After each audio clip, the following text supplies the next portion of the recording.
नमस्कार। विश्व शांति दर्शन news bulletin में आप सभी का स्वागत है। देखते हैं कुछ सकारात्मक या पॉजिटिव खबरें। तंत्रज्ञान के कारण जनजीवन तेजी से बदल रहा है, गतिमान हो रहा है। इसका सटीक उदाहरण है देश के विविध शहरों में दौड़ रही मेट्रो ट्रेनें। हाल ही में नागपुर में 24 मंजिला रेलवे स्टेशन का लोकार्पण किया गया। इसमें मेट्रो चौथे, पांचवें और छठे मंजिल पर है। हम सोच भी नहीं सकते कि भारत में इतनी उन्नत तकनीक और शिल्प का उन्नयन हो चुका है। देखते हैं क्या है यह खबर। नागपुर मेट्रो का एक अनूठा खंड। एक 20 मंजिला इमारत की चौथी मंजिल से एक मेट्रो ट्रेन गुजरेगी। भारत में पहली बार यह सुविधा शुरू हो गई, जो सीताबल्दी 0 माइल कस्तूरचंद पार्क के बीच 1.6 किलोमीटर चलेगी। 0 माइल फ्रीडम पार्क स्टेशन में 1.6 किलोमीटर का गलियारा और 20 मंजिल ऊंचा टावर भविष्य के 19 किलोमीटर लंबी उत्तर दक्षिण मेट्रो रेल का हिस्सा है, जो 1 साल के अंत तक तैयार हो जाएगा। नागपुर मेट्रो एक हरित मेट्रो है, जिसकी 2/3 ऊर्जा की जरूरत सौर ऊर्जा से पूरी होती है। मेट्रो उसके द्वारा उपयोग किए जाने वाले 100% पानी का पुनर्चक्रण करेगी। साथ ही सभी स्टेशनों पर वर्षा जल बायोडाइजेस्टर उपलब्ध कराए जाते हैं, जिससे यह एक स्वच्छ और टिकाऊ परियोजना बन जाती है। इसके साथ ही स्वतंत्रता की 75वीं वर्षगांठ को चिन्हित करते हुए 0 माइल फ्रीडम पार्क के स्टेशन के किनारे 40,000 वर्ग फुट के फ्रीडम पार्क का भी उद्घाटन हाल ही में किया गया। मुंबई के फुटपाथ से मोहम्मद अली रोड पर एक फ्लैट तक का सफर अस्मा शेख ने तय किया है। यह समाज माध्यमों की ताकत को दर्शाता है। मुंबई के फुटपाथ पर रहकर रास्ते पर लगे दिए के नीचे पढ़कर अस्मा ने अपनी 10वीं और 12वीं की परीक्षा की तैयारियां की। अस्मा की कहानी और उसकी आगे सीखने की चाह देखकर किसी ने एक समाज माध्यम पर उसके बारे में लिखा।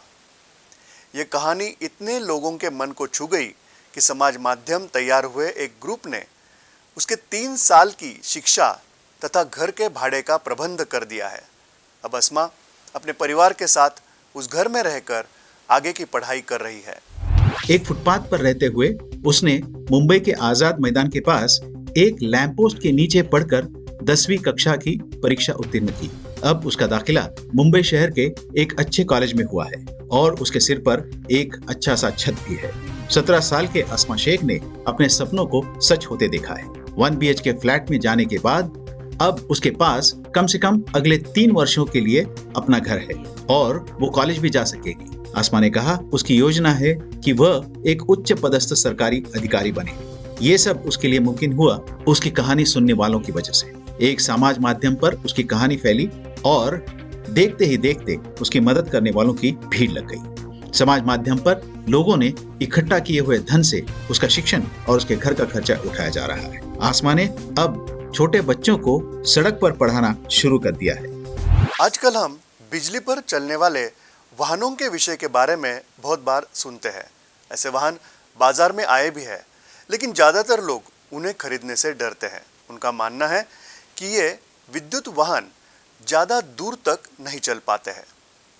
यकीन नहीं होगा, पर एक स्विस पैकेज डिलीवरी वाहन ने एक इलेक्ट्रिक ट्रक द्वारा एक बार चार्ज करने पर लगभग 683 मील की दूरी तय करने के गिनीज वर्ल्ड रिकॉर्ड को तोड़ दिया।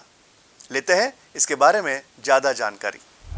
स्विट्जरलैंड का यह डिलीवरी ट्रक, जो लगभग 6 महीने से उपयोग में है, चार्ज करने के लिए बिना रुके 662.88 मील तक की दूरी पूरी कर गया। गिनीज वर्ल्ड रिकॉर्ड के अनुसार एक इलेक्ट्रिक ट्रक द्वारा सबसे बड़ी दूरी का रिकॉर्ड अर्जित किया गया है, और वो भी एक बार चार्ज करने के बाद। 23 घंटों के ड्राइव के दौरान 2 ड्राइवरों ने ट्रक पर 252 चक्कर पूरे करते हुए बारी बारी ट्रक को चलाया। वैसे भारत का पहला ऑल इलेक्ट्रिक ट्रक पूरी तरह से भारत में ही डिजाइन किया गया था। इसे यहीं पर विकसित किया गया और यहीं पर बनाया भी गया। यह भारत का पहला इलेक्ट्रिक वाहन भी है जिसमें 2 स्पीड ऑपरेशन के लिए ऑटोमेटिक ट्रांसमीटर भी लगा हुआ है। अब खबर है स्पोर्ट्स से। स्प्रिंटर केउला निद्रेया परेरा सेमेदो की। भले ही सेमीफाइनल के लिए वो क्वालिफाई करने से चूक गई हो, लेकिन वह टोक्यो पैरालंपिक से एक ऐसी जीत के साथ वापसी करेगी जिसे वह कभी नहीं भूलना चाहेगी। टूर्नामेंट में चौथे स्थान पर रहने के बाद उसका गाइड घुटने के बल गिरा और उससे शादी करने के लिए कहा। यह आश्चर्यजनक ट्रैक साइड प्रस्ताव कैमरे में कैद हो गया और उसने कई लोगों का दिल जीत लिया। देखते हैं क्या है यह खबर। पैरालंपिक में नेत्रहीन धावक एक गाइड के साथ दौड़ते हैं जो उनकी कलाई के पास एक रस्सी से बंधे होते हैं। ट्विटर पर साझा किए गए एक वीडियो ने उस क्षण को दिखाया जब एक गाइड ने महिलाओं की 200 मीटर की दौड़ के तुरंत बाद एक एथलीट को शादी के लिए प्रस्तावित किया। अन्य एथलीटों और उनके गाइडों ने तालियों की गड़गड़ाहट से इस क्षण का जश्न मनाया। ये एथलीट थी स्प्रिंटर केवला निद्रया परेरा, जो सेमीफाइनल के लिए क्वालिफाई नहीं कर पाई। रेस पूरी होते ही उसके गाइड ने घुटने के बल गिरकर शादी के लिए प्रस्तावित किया। केवला के लिए यह बात पैरालंपिक्स के स्वर्ण पदक से भी ज्यादा मौल्यवान थी। पैरालंपिक खेलों के आधिकारिक ट्विटर हैंडल पर इस क्लिप को ट्वीट करते हुए कहा गया, दोनों जीवन भर साथ साथ दौड़ते रहे। और अब जाने से पहले शिक्षक दिन के अवसर पर एक खास खबर। यह एक ऐसा दिन होता है जब हम अपने गुरुजनों का आदर करते हुए उन्होंने हमारी शिक्षा के लिए जो योगदान दिया है उसके लिए धन्यवाद देते हैं। लेकिन कोरोना के चलते लॉकडाउन के कारण अब की बार ऐसा करना मुश्किल हो गया है।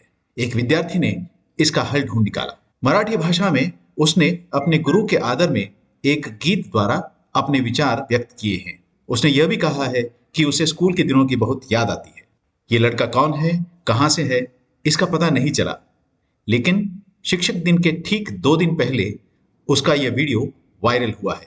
आइए इसे देखते हुए हम भी अपने गुरुजनों को याद करते हैं। ऑनलाईन ऑफलाईन पद्धत आली, शाळेसारखी नाही मजा आली। ऑनलाईन ऑफलाईन पद्धत आली, शाळेसारखी नाही मजा आली। ओ सर, नाही पळणार तुमचा विसर।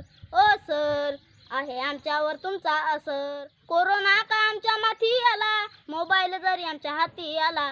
कोरोना का आमच्या माथी आला, मोबाईल जरी आमच्या हाती आला। ओ सर, नाही पळणार तुमचा विसर। इसी के साथ विश्व शांति दर्शन न्यूज बुलेटिन में यहीं पर रुकते हैं। नमस्कार।